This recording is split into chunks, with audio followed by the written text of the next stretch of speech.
Obviously, I already mentioned earlier that the competitiveness of Texas, competitiveness of Richardson, depended upon higher education. So that's key. So I'm always going to support higher education.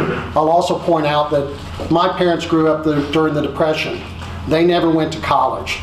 Their highest income was around $22,000. I would not be where I am today but for education, both public education and higher education.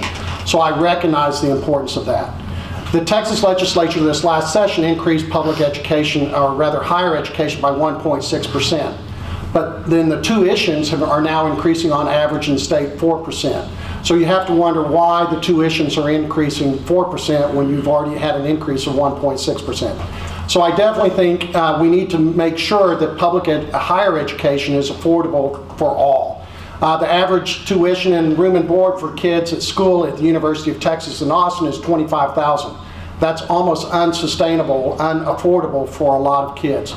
So, have I lost my time? Oh, so that's unaffordable for a lot of kids, and we need to make sure that college remains affordable. I support the 60 by 30 program, which includes making sure that no kid graduates from college with debt that exceeds their income of 60%.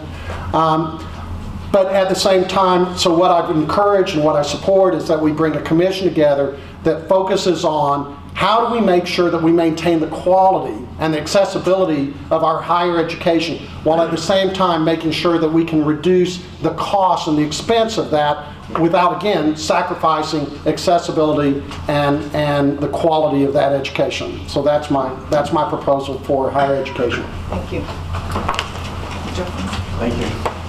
Well, I'm a product